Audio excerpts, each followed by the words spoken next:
दोस्तों आपने ये वाली वीडियो देखी होगी जहां पर एक दरगाह के टाइप का स्ट्रक्चर है, जहां पर एक हिंदू हाथ में आरती की थाली लेकर आरती उतार रहा है और बगल में एक टोपीधारी भी खड़ा हुआ है। ये स्ट्रक्चर दरअसल महाराष्ट्र के कल्याण के मथेरन हिल्स पे लोकेटेड है और इस पर दोनों पक्ष दावा करते हैं, हिंदू पक्ष भी और मुस्लिम पक्ष भी। हिंदू पक्ष इसको अपना बाबा मछेंद्रनाथ की समाधि मानते हैं और मुस्लिम पक्ष इसको हाजी बाबा मलंग की दरगाह मानते हैं। लेकिन दोनों में से ये है किसकी, इस चीज को जानने के लिए इस वीडियो पर आगे जरूर बने रहना। दरअसल 2024 के विधानसभा चुनाव के समय में एकनाथ शिंदे जी का एक बयान वायरल हो रहा था जिसमें उन्होंने कहा था कि मछेंद्रनाथ बाबा को आजाद कराना है, जय मलंग श्री मलंग। और यहाँ पर जो मुस्लिम संप्रदाय द्वारा जबरन एक कब्जा किया गया है, हरा चादर उड़ा के रखा गया है, इसको यहाँ से हटाना है और यहाँ पर बाबा मछेंद्रनाथ को आजाद करवाकर हमको इनकी पूजा अर्चना करनी है, हिंदू समुदाय को ये सौंपना है। ये वाला बयान निकलते ही अजदुद्दीन ओवैसी आग बबूला हो गए। अजदुद्दीन ओवैसी ने तुरंत ट्वीट कर दिया, कहा कि एकनाथ शिंदे डर्टी पॉलिटिक्स कर रहे हैं, अयोध्या राम मंदिर की तर्ज पर इसको भी मुस्लिम विहीन करना चाहते हैं। दरअसल ये कोई पहली बार नहीं था जब एकनाथ शिंदे ने मलंगगढ़ को लेकर या फिर कहे तो मछेंद्रनाथ बाबा की समाधि को लेकर बयान देकर इस प्रकार राजनीतिक गलियारों में हलचल न मचाई हो। उन्होंने 2023 में भी एक काम किया, मोर प्रिसाइसली एक कांड किया जिससे पूरे पॉलिटिकल जगत में खलबली सी मच गई। वो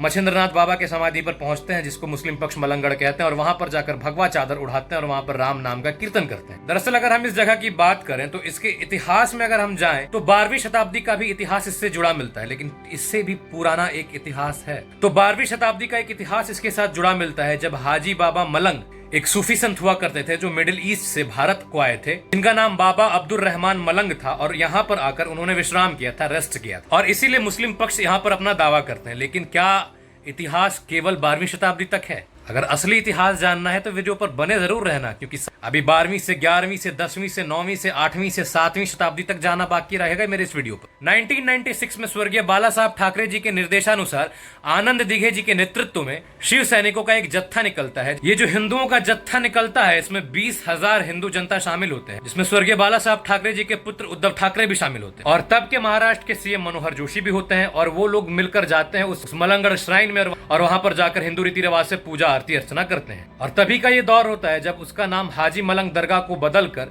मलंगगढ़ किया जाता है। अगर दरगाह पक्ष की बात की जाए तो 1947 भारत के आजादी के बाद भारत सरकार ने इसके स्ट्रेटेजिक वैल्यू को थोड़ा कम कर दिया और रिलीजियस वैल्यू को बढ़ा दिया और फिर यहाँ पर दोनों पक्ष, हिंदू और मुस्लिम दोनों पक्षों का ये जो पूजा और जो उनकी पद्धति है ये देखी जाने लगी। लेकिन अगर हम लोग पूरे ऐतिहासिक तथ्यों का विश्लेषण करें तो क्या होता है अब बताता हूँ। दरअसल इस मलंगगढ़ का इतिहास 12वीं शताब्दी का नहीं बल्कि 7वीं शताब्दी और उससे भी पूर्व का है। 7वीं शताब्दी को ये मलंगगढ़ डेवलप किया गया नाल देव एम्परर के द्वारा। इसको उन्होंने अपने नेचुरल डिफेंसेस के लिए यूज करने के लिए डेवलप किया था, क्योंकि इसके जो स्लोप्स थे वो काफी स्टीप थे, चट्टानी टेरेन था इसका। और इस समय के दौरान ये वाली जो पहाड़ी थी ये नाथ संप्रदाय के लिए सेक्रेड मानी जाती थी और यहीं पर नाथ संप्रदाय के गुरु मछेंद्रनाथ बाबा रहा करते थे। नाथ संप्रदाय जो अपने यौगिक और तांत्रिक प्रैक्टिस प्रक्रिया के लिए जाने जाते हैं, वो इस जगह को अपने मेडिटेटिव और स्पिरिचुअल सेंटर के तौर पर डेवलप कर रहे थे। बाबा मछेंद्रनाथ, बाबा गोरखनाथ जैसे महान विभूतियां यहाँ की शोभा बढ़ाया करते थे। तो किसी भी मलंगगढ़ दरगाह के पहले ये एक फोर्ट हुआ करता था जहाँ पर डीप हिंदू योगिक ट्रेडिशंस को फॉलो किया जाता था और इसको एक डिफेंस यूटिलिटी के तौर पर यूज किया जाता है। मराठा एम्पायर, मराठा साम्राज्य ने भी इस मलंगगढ़ को अपने मिलिट्री पर्पसेस के लिए यूज किया था। वो इसको एक मिलिट्री आउटपोस्ट की तरह यूज करते थे, ट्रेड रूट्स को कंट्रोल करने के लिए, कल्याण रीजन को कंट्रोल करने के लिए। साल 1780 में जब एंग्लो मराठा वॉर चल रहा था तब पांडुरंग संभाजी केतकर ने कैप्टन एबिंगटन द्वारा मलंगगढ़ का ब्रिटिश सीज का विरोध किया था और एक टेम्परेरी विक्ट्री मराठा साम्राज्य को दिलवाई थी। पांडुरंग संभाजी केतकर के हैवी डिफेंस के बाद कैप्टन एबिंगटन की सेनाओं ने मलंगगढ़ की लोअर प्लेटू पर कब्जा तो कर दिया, लेकिन फिर भी मलंगगढ़ के ऊपरी हिस्से को कब्जा न कर पाए। 1818 में कर्नल केनेडी ने फाइनली इस पूरे मलंगगढ़ को कैप्चर कर लिया, लेकिन उन्होंने इसको कुछ मिलिट्री पर्पस के लिए यूज नहीं किया उतना, क्योंकि इसकी जो ज्योग्राफिकल कंडीशंस थी वो ब्रिटिश के लिए सूटेबल नहीं थी। तो इस बात का सार निकल कर ये आता है कि एक तरफ मुस्लिम पक्ष जब इसको 12वीं शताब्दी के इतिहास से जोड़ता है जब हाजी मलंग बाबा ने यहाँ पर विश्राम किया था, तो वहीं पर इसका इतिहास हिंदू पक्ष के लिए